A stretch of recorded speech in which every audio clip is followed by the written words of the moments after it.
Empires court collapse, while some thrive in chaos. This is the Civ Battle Royale X, Season 4, Episode 12. Keep appeasing the divines.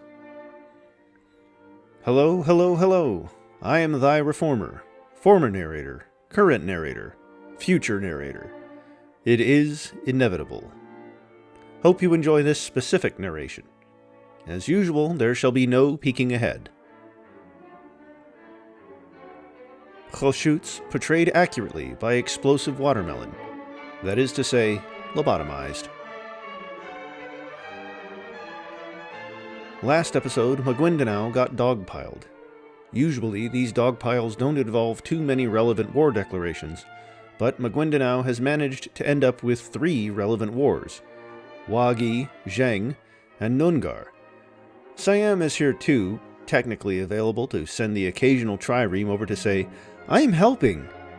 But let's be realistic. Nobody's counting on them here. Anyway, the comics by Orange Chrissy.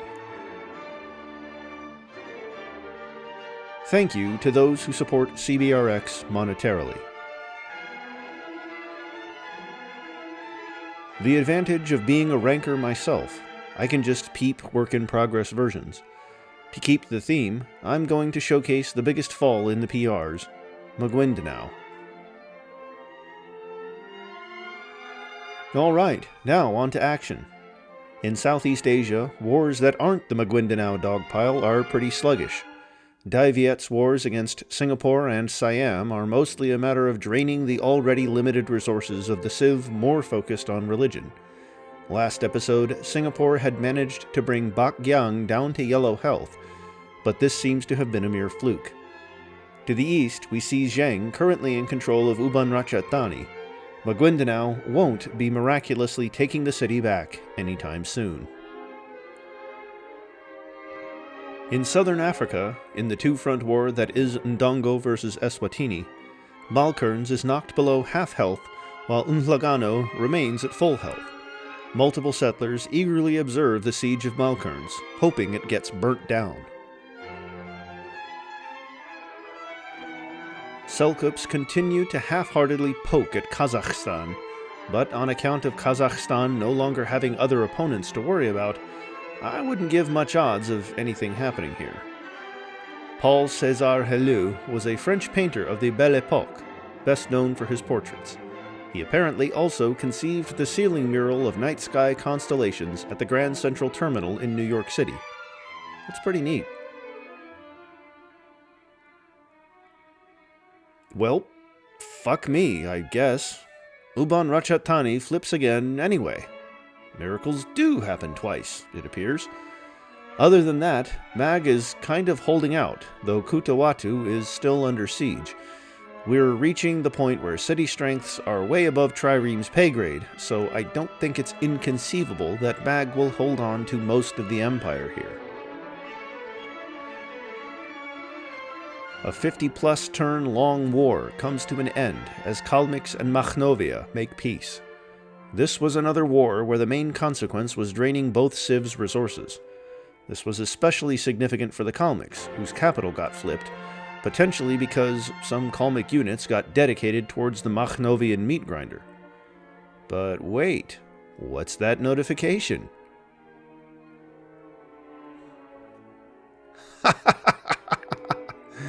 At long last, the beleaguered city of Caughnawagas falls. Mexico has done what Osage could not. This alone makes this episode a good one in my books. Mexico makes another good move by achieving peace with Pueblo. Anyone with half a brain cell could see that that war was going nowhere after that one tile island fell to Pueblo. Ideally, Mexico and Pueblo can now start building up to beat up more reasonable targets, such as Taino and Osage respectively. Rio Grande hears about this thing called peace and decides to try it out. To his credit, it actually works pretty well, because one of the peace deals is with Tiwanaku, one of the main threats to Rio Grande's sovereignty. Of course, they still have New Holland and Bora Bora to contend with, so I'd still bet on the Rio Grande Corps to get overrun, but we'll have to wait and see on that one. Huh? Well, apparently, Seneca was the next to hear about peace and decided to try it out too. Unfortunately for Seneca, they absolutely suck at it. The successful flip of Caughnawagas must have shook them to their core because they give up Genundawa, their most populous city, out of respect mixed with terror. Just when you thought Seneca couldn't clown out any harder. But that's not all that is funny about this slide. Shawnee and Mexico are at war and have only been at odds for a handful of turns. Genundawa's strength is low enough that even Shawnee's ancient-era army has pretty good odds of snagging the city, which would propel them into the two-city gang for the first time in ages. Truly peculiar turn of events. Umesami think back on the humiliating war with the pharaohs and come to an obvious conclusion. The Umesami religion needs reforming. So that's exactly what they do. Meanwhile, 4 settlers, 3 of which are Umesami, head for southern Norway, where one available city spot still remains. Can the English snag the spot? Umesami pick the spectacularly thematic Ragnarok Reformation belief. Seems that the arrival of merciless, plundering Vikings from across the sea has inflicted some national trauma. Checks out, though. The idyllic charm of Scandinavia was decimated. There can be no peace hereafter. As for the actual impact of the belief, well, if the cutoff here isn't fooling me too hard, Umesami are now getting a +1 production and +1 culture on tundra and snow, which their empire mostly consists of. That is certainly a significant boost. Time will tell if it will be enough to break the backs of the Viking colonizers. The prosperous pharaoh core in full view. Francisco de Zurbarán was a 17th century Spanish painter known best for his religious paintings depicting monks, nuns, and martyrs. Pharaoh's streak of religious focus without a religion of their own continues. The Hungarian army raids and plunders the Latvian countryside somewhat haphazardly. Whether Liepāja was in actual danger was already debatable, but now Royal Hungary is also splitting up the army to raid Komárom too. Even with the Latvian defenders being non-existent, I'm not feeling confident in the Hungarian offensive here. Nungar reminds Maguindanao and the audience that they're in this war too. Tamontaka has lost about a third of its health. The city is not quite as strong as the core Maguindanao cities, and Mag will struggle to reinforce the city. Altogether, I'd give Nungar good odds here, though the attack force seems a bit haphazard. Good thing Wagi is here to help. Bora Bora shows off their newfangled carracks. They really are quite shiny. If only they'd put them to use. 2 Tiwanaku settlers and 1 Bora Bora settler look for good islands to settle. While Nungar is partaking in the Maguindanao dogpile, Palawa has been working on getting absolutely stacked. Just look at the disparity across the border here. Gone are the days of Nungar dominance on land. Nungar ought to be scared. Palawa looks dominant at sea too, and what the fuck? I know someone called Hanu. Anyway, guess he's leading the Palawan Navy now. I can't find who this is supposed to be, partially because Googling it just turns up Finnish people of this name. One guess I have is that it might be a mistyped Hanno, the navigator, a Carthaginian explorer who lived during the 5th century BC, known for his naval expedition along the coast of West Africa. As expected, the Rio Grande homeland is on its last legs despite the peace deal with Tiwanaku, as the vice grip of New Holland and Bora Bora keeps on squeezing. They both want a piece of the pie, and at this point there is surely no way Rio Grande can avoid a grim fate. The Shawnee siege of Genundawa gets off to a strong start. I'm still not over how ridiculous this whole turn of events was. I am ever so thankful for this view of the war in India. I just love Harappa, okay? Chandragiri has fallen to yellow health from the Harappan siege, and though the Vijayanagar defenders are doing their best, they are assuredly outnumbered. Multiple Harappan horsemen wait in the flanks, ready to rush in when the city is ripe for taking. Bakjiang somehow falls to yellow health again. But there's a wrinkle in Singapore's plan. Dai Viet has made peace with Siam, allowing Dai Viet to focus on Singapore fully. That's probably it for this pipe dream. Thule has settled on Vancouver Island, I think this is. Yep, that's right. The land-based Yellowknives versus the maritime Thule is a fun contrast, but war between the two would be less fun. Thule has some of their comp bow uniques standing around. The toggling harpooner can move through ice, and after attacking, it also damages an enemy unit upon moving next to it. Pretty neat thing. Well, looks like you fellas didn't pray hard enough. Unexpectedly, New Holland snags both of the remaining Rio Grande core cities, thanks to one sneaky trireme. Piratini is likely flipping back and forth one more time, while Cacapava do Sul is most certainly not flipping. Regardless, Rio Grande is now banished to the Antarctic region, and New Holland has come out on top, getting the most out of the Rio Grande collapse. Gotta feel bad for Bora Bora, though. They tried so hard. Judging by the notifications on the side, Rio Grande did indeed flip Piratini back. It's all about the fight, even if it changes nothing. For the actual content on the screen, the Afsharid-Bukhara war continues. Elista has taken some damage again, but I don't see the city falling. Samarkand is healthier, but clearly in more trouble. Shame we do not get to see the Bukharan capital. Despite my needling, or maybe in spite of it, Noongar flips Tamontaka after all. The Noongar troops head north, high off the excitement of the city flip, but they will find that Tabuk is nigh impregnable. They will know. Palawa is next to reform their religion, even though said religion is the majority in only 2 cities. Let's see it. Oh, apparently we won't get the Reformation belief just yet. That's fine. Mamluks are taking revenge against Rome, besieging Mansoura. Some Roman reinforcements are actually arriving now, but I'd still bet on the Mamluks here. Amiens is still getting raided on the regular.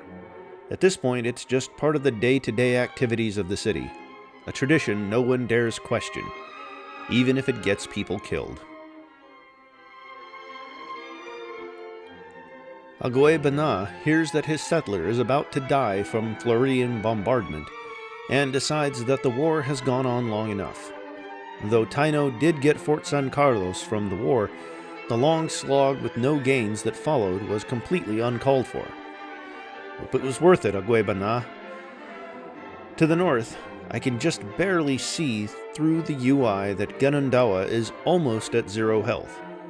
Expect the notification to come in next turn. Huh. How many settlers with 10% health does Taino have? Anyway, the real star of the slide is of course Ohio. No, sorry, that's Ohio. The settling of Ohio has blocked the barely alive Taino settler from settling, which is awfully tragic if the existence of Ohio wasn't nasty enough on its own. You can also peep the mostly demilitarized Faro Quebec here. Oh, hey, here's the new Chukarpa beliefs. Apparently, I misread the notification earlier, and they enhanced the religion rather than reforming it. That's what I get for not actually reading the notification at all.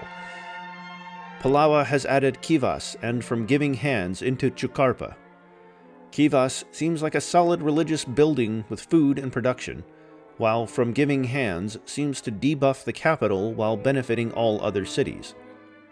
While Chukarpa remains a religion of, 2 cities at most, this enhancer belief is pretty much just the debuff, but as the religion grows, it'll be pretty beneficial. All the more reason to make sure they can compete with the Nungar religion.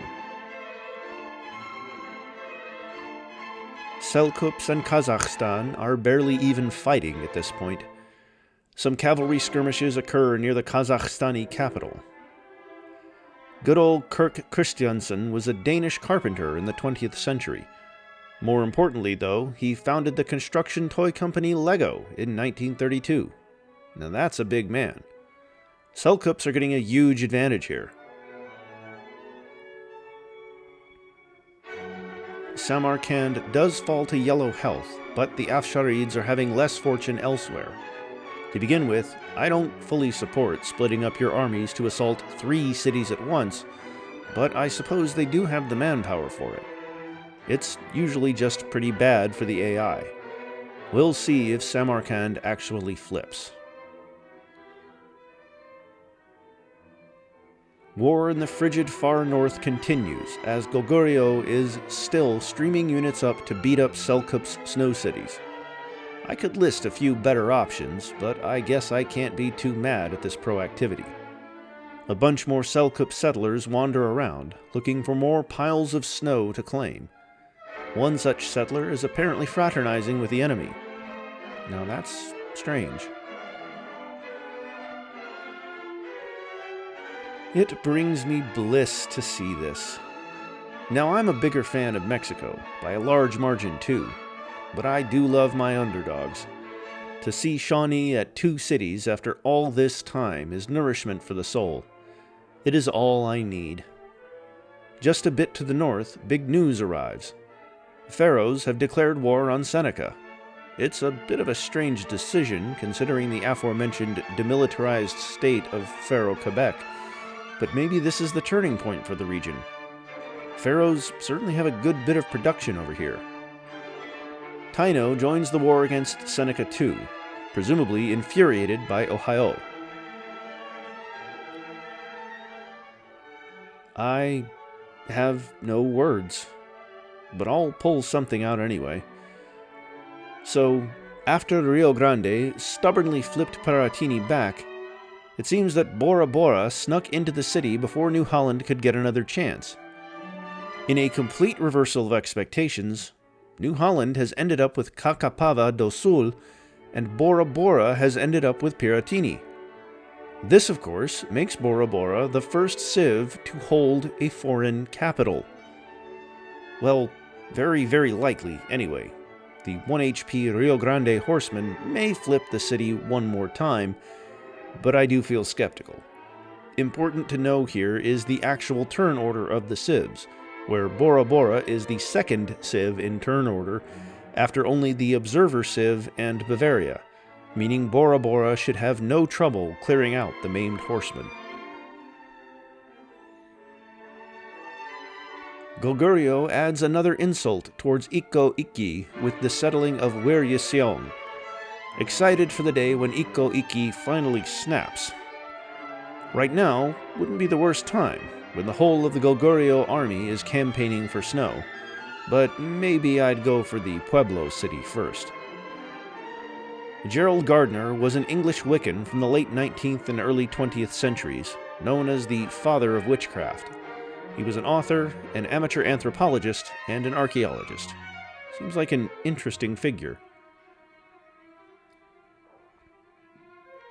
Saba de Emmet looking real good here. Excited to see how far they can push the next golden age they get.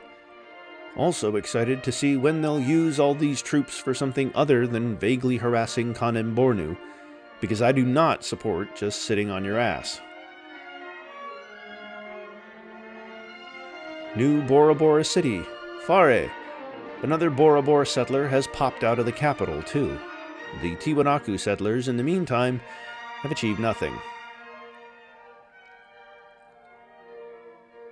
There was some debate about whether there was a Wagi navy hiding here just out of view. Well, that solves that debate. There are essentially zero defenders here, should Bora Bora decide to take advantage of Wagi's Maguindanao-related distraction. The technological advantage taking the form of carracks, and hopefully galleasses soon, would make a naval campaign against Wagi devastating. I could see at least 4 cities falling before Wagi could muster enough of a defense to stalemate against the far stronger carracks. But, alas, Bora Bora seems to care more about South America. Still, a man can dream. Coco Chanel is here. Everyone probably knows Coco Chanel, but still, Gabrielle Bonheur Coco Chanel was a French fashion designer and businesswoman in the early 20th century. She was the founder and namesake of the Chanel brand. Further west, Maguindanao is still holding on. Wagi isn't actually even committing all that hard to this war, which is a bit odd. There's a lot of units just hanging back on Papua.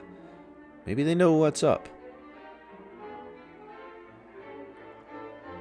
The Gulf of Mexico is Mexico's dominion. How apt. The woman leading the siege of Ganandawa to victory for Shawnee is Tribhuwana Wijayatungadewi, the 14th century queen regnant of Majapahit and Majapahit's third monarch. She has certainly brought great glory and prestige to the struggling Shawnee. Another brief intermission for some maps. Political map here. It's not been shown, I think, but Pueblo did settle Hawaii. We also see that Umesami was the one to settle southern Norway.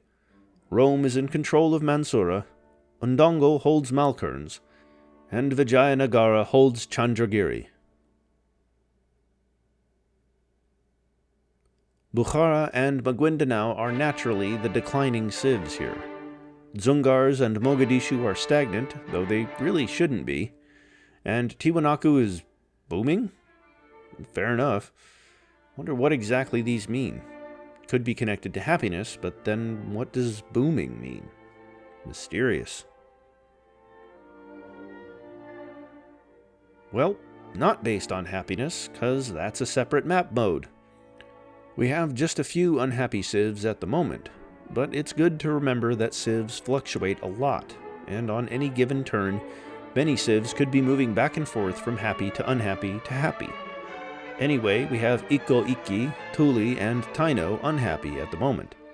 A handful of civs across Afro-Eurasia are in a golden age. Interestingly, no one in the Americas is in a golden age, unless you count the pharaohs. And then civs that are struggling with gold. The scale is a bit difficult to read, but I think Rosvi, Eswatini, and Finns are bankrupt, while Royal Hungary, Makhnovia, the Kalmyks, Daiviet, Maguindanao, Crow, Shawnee, and Seneca are losing gold. Maybe Rio Grande too. Gold deficits are critical as they linearly cause science deficits. This means that civs that are already down stay down. Most of the cylinder is at war. Not everyone is waging a relevant war, though, mind. But the completely peaceful civs are still interesting. Visigoths, Alawites, Sierra Leone, Finns, Kalmyks, and Siam. The concentration of peace in West Africa is especially fun. I don't know if I should narrate these stat slides. Wagi is at the top here, but pharaohs have more real pop. Still, Wagi is catching up to pharaohs in tech, which is noteworthy. Pharaohs lead in production. Competitors are 100 production behind. A view of the populous and productive Goguryeo Empire. They were one of the latest adopters of writing, which kept them back a bit, and they still have been in the top 10 for a while. Remarkable in its own right, though of course stupid. Armies of the world tell a bit of a different story, though pharaohs are still top 5 here. Dzungars stick out like a sore thumb here. What are you going to use those troops on? Speak of the devil. The Dzungar society is heavily militarized, but breaking out of the Tarim Basin has proven difficult. Wars against Kholshuts, Kazakhstan, and now Bukhara have achieved little, though Kholshuts did kindly give away a city to make up for it, a little. It is hard to imagine that Dzungars will get much out of a war against Shang or Seljuks either. Now, Mongolia, on the other hand, now that could be poggers, if you'll pardon my French. Dzungars haven't necessarily been lacking in proactivity, so maybe such a war is on the horizon.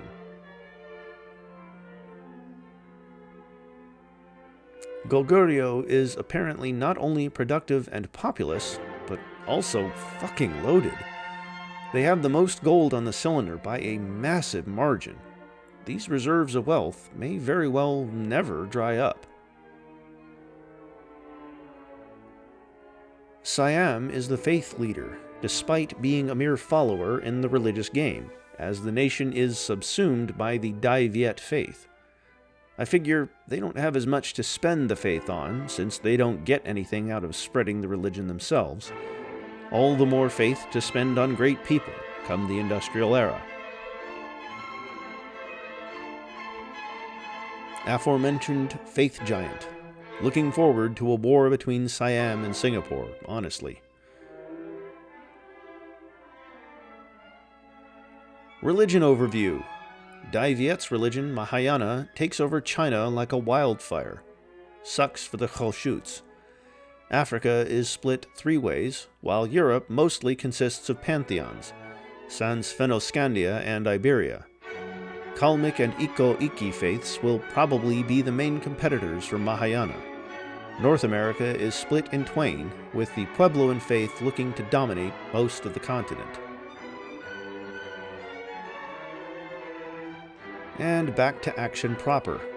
While we weren't looking, Royal Hungary brought Liepaja down to red health, but a wall of Latvian swordsmen has appeared to defend the city, making capture quite difficult. Komarom fares better. It is a less valuable target, even though it is originally Hungarian. Malkerns is so very low, but Eswatini has run out of ships, or rather they have been sent west to defend Nhlagano. Can the embarked units finish the job? The situation around Nhlagano looks rough, but the defenders seem to still have the situation under control. Embarked units are easy prey. Maguindanao's troubles continue. Wagi ships terrorize the shipping lanes between Simue and Lamitan. There's little else that 10-strength units can do against cities with 32 or 28 strength. The tiniest possible Zheng fleet bothers Kutawatu. Olaf Rudolf Söderström, the man in charge of the fleet, sails up the city harbor with no warships for protection. Brave man. In real life, he was Swedish naval commander in the late 18th and early 19th centuries. He mostly fought against the Russians, making him certainly admirable. Somehow, a Maguindanao settler has snuck past Wagi to head northeast, to these as of yet unsettled islands. A view of the Nivkh Empire, if you can call it that. After 2 fruitless wars against Goguryeo, belief in Nivkh couldn't be lower. Sure, they took Honshoji from Iko-Iki, but the city was defenseless. It doesn't count. At this point, I don't see them making significant gains against any neighbor. After Goguryeo claimed Sakhalin, Nivkh's capital became almost surrounded by Goguryeo. And all of said Goguryeo land is undefended too, to add insult to injury. Turgut Reis watches on from the recently-ish settled city of Kambulno. In the anarchistic chaos of the Maguindanao dogpile, Wagi influence has been able to stretch all the way across the Moluccas to what I think is an island representing Timor. In real life, Turgut Reis was an Ottoman corsair, naval commander, governor, and noble who extended the Ottoman Empire's maritime power across North Africa. Turgut has been referred to as the greatest pirate warrior of all time, and he was known by the nickname the Drawn Sword of Islam. That's pretty badass. I'd have to imagine he's been similarly crucial to the expansion of Wagi power in the region here. Actually, speaking of Islam, Mogadishu has apparently sent a great prophet all the way to Singapore. Odd choice, but I'm not complaining about the theming going on here. The Seneca-Pharaohs War is looking pretty unimpressive so far, but you've got to give it time.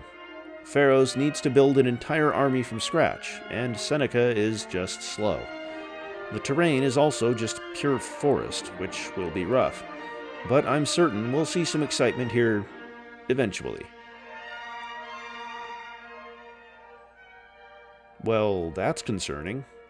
New Holland warships are streaming towards the Antarctic colonies of Rio Grande, which everyone probably thought were going to be safe.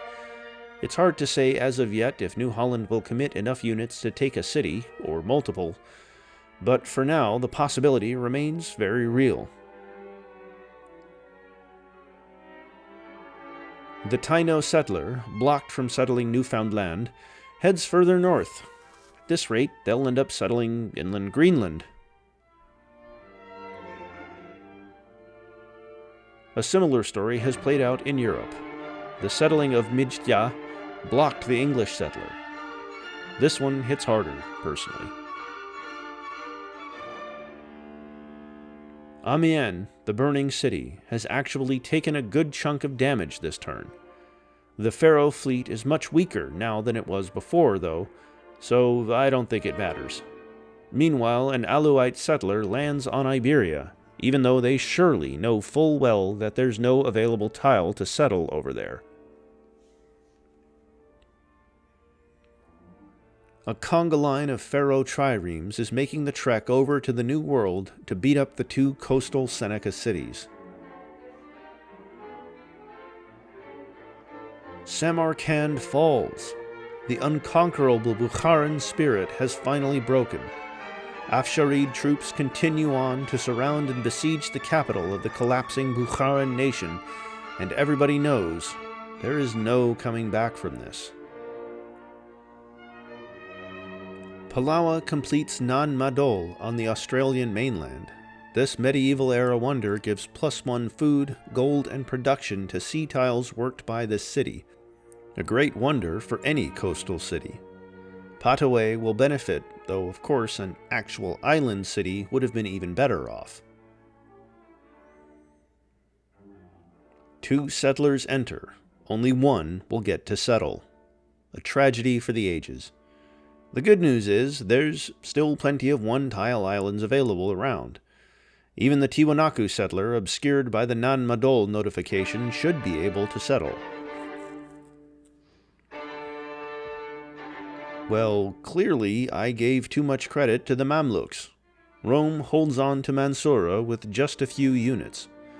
Kanem Bornu is walking through the desert for some reason, and might actually have contributed to the Mamluk incompetence here, as Mamluks and Kanem Bornu are at war.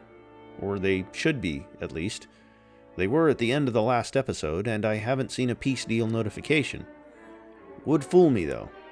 The Kanem Bornu army is peacefully marching past Minya, supposedly to attack Damanhur. Bold move, Cotton. Let's see if it pays out. The Snow War is about as frozen in place as you might expect. Varsed is still held by the Selkups. I wonder what happened to that Selkup settler that was fraternizing with the enemy. Maybe it willingly joined Goguryeo. What a story that would be. Singapore manages to smack one more city onto Borneo. Lamitan and Kutawatu have both taken a non-insignificant chunk of damage, but it's hard to tell if these offensives are sustainable for Zheng and Wagi. The real damage here is to Simoe, which has starved down to 8 pop now. That's brutal. Let me say it again. Everybody knows. Oh, yeah, and Singapore is still navally sieging the inland city of Baekhyang, in case you were eagerly waiting for a status report on that. And on our last slide, we see the Pharaoh Navy begin to deal damage to Ohio. Truly doing God's work here, even if they don't know who God is. I hope they find out someday. Destroying Ohio surely gets you a place in heaven, and I'd hate to see good deeds go to waste. That's it, friend. The end of CBRX 4, Episode 12 is upon ye, much like the plague. So keep safe. Until next week. Psych. We still have like a dozen slides left. There's like a whole day between the preceding narration and the last bit. The zip ate some of the slides, and so I'm writing this about 2 hours before the episode drops. Regardless, I see that Niv didn't enjoy my lack of belief, so they're heading south to siege Hokkaido. But 6 triremes, most of them damaged, probably isn't enough to take the city, especially with catapults raining fire down on the ships. And reinforcements seem sparse, too. I am so disappointed. Harappa gives up on Chandragiri, and peace is made. I guess it could be worse, though. Looks like Harappa wasn't actually making progress on the siege, and the city had basically healed to full health. So it wasn't a case of giving up on a city you were about to capture. That doesn't mean I'm not disappointed. I see a few other relevant peace deals on the sidebar as well. The Wall of Swords proved too imposing for Royal Hungary to break through, and thus they have agreed to peace. Disappointing for Hungary fans, I'm sure. Fresh off the victory against Pontus, another victory against Latvia, or at least evening the score, now with the loss of Comorom, the war is just a flat-out loss, would have been great. Momentum is important, and Hungary did give up on momentum here, first and foremost. Seljuks almost look like they've worked themselves up for another offensive against Kazakhstan, but Kazakhstan looks to have plenty of defenders. I'm not certain a continued war is worth the trouble. To the south, we see the state of the Afsharid-Bukhara border as peace is made between the two. The Afsharids end the war in possession of Samarkand, but very sadly give up on the city of Bukhara itself. Depressing. But it's something for the Afsharids that have been struggling to get good outcomes out of conflict. Oh yeah, and Kazakhstan manages to find a spot for a new city. Kind of unexpected, considering how full the region felt. Remember when we saw that West Africa was one of the few bastions of peace on the cylinder? Well, fuck that, says Sierra Leone. War between Sierra Leone and the Alawites is back on the table. The rivalry is reignited, and Sierra Leone is probably looking to take back Kenema, which would be pretty sad for the Alawites, who spent so much to take the city in the first place. Going any further than that might not be in the cards for Sierra Leone, considering the mountain passes they'd have to slip through to hit Marrakesh or Rabat. And I'm not seeing much naval deployment on Sierra Leone's part, though units could be hiding off-screen to the south. Oh yeah, and Rome is involved too. They really like these African wars. Rio Grande fans should be very concerned right about now. Admittedly, the New Holland fleet is already pretty damaged, but the city is so exposed by sea that this might just be enough. And if this city falls, the other two are likely to fold too. We recall from an earlier slide that the other two cities have half-ish combat strength compared to Pelotas, equivalent to a trireme, that is to say. If Pelotas falls, Rio Grande would need to come up with a magical peace deal to avoid oblivion. Well, alright. Seljuks take my advice and close this chapter of history with a peace deal. The war was fairly prolonged, but they did get a city off of their primary rival and participated in a coalition that weakened said rival a fair bit. So, I'd call that a decisive victory, even if it doesn't appear all that decisive. Here's the Visigoths. They're, statistically speaking, pretty alright. That's been the case for the whole game so far, actually. I specify statistically speaking because this civ looks like it should be about 40th. They've also repeatedly failed to take advantage of vulnerable neighbors. Those stats mean nothing if they can't convert them into military victories. Stay on this track and you'll amount to nothing but sacrifices, Leovigild. They hate to see him having a good time. Osage, seeing that Shawnee is no longer a city-state, decide that now is a great time to reignite the age-old rivalry. Seems to be a bit of a trend. By all means, Osage should be able to achieve a decisive victory here, thanks to a numerical and technological advantage, not to mention the production advantage, which will only weigh more and more as the war goes on. Truly miserable. Anthony von Diemen was the Governor-General of the Dutch East Indies in the 17th century. Here he'll probably get to govern the occupied Shawnee territory. A view of the Pontic Empire. Pontic struggles against Royal Hungary and the Sarmatians drained much of the empire's resources. But now, things are looking better, and they are recovering statistically too, re-entering the top half last episode. I eagerly await their next move, perhaps a vengeful attack on the Sarmatians. Here's the Pueblo, who are still settling cities, the newest of which is Kawaika. They've been infilling nicely, which will boost their already stable position in the top 5. From here, the next move is obvious. Attack Osage while they're busy ruining Shawnee's fun. Mohe Agra is practically undefended, and from there Ni-Oshode is a short trek away. Dominating the Great Plains was never this easy. Note, probably a lie. And we end this episode, this time for real, with Nivre, who've now decided to split their fleet of 6 triremes between 2 targets. Wait, nope, 7 triremes, and a unique unit. Really not generating any goodwill here. Miyukizaka is at least more exposed, less strong, and has less defending units, but, alas, overconfidence. Well, that's actually it this time. Episode 12 is over. I was thy reformer, and still am, actually. Rejoin for more CBRX next week. Adios, señoras y señores.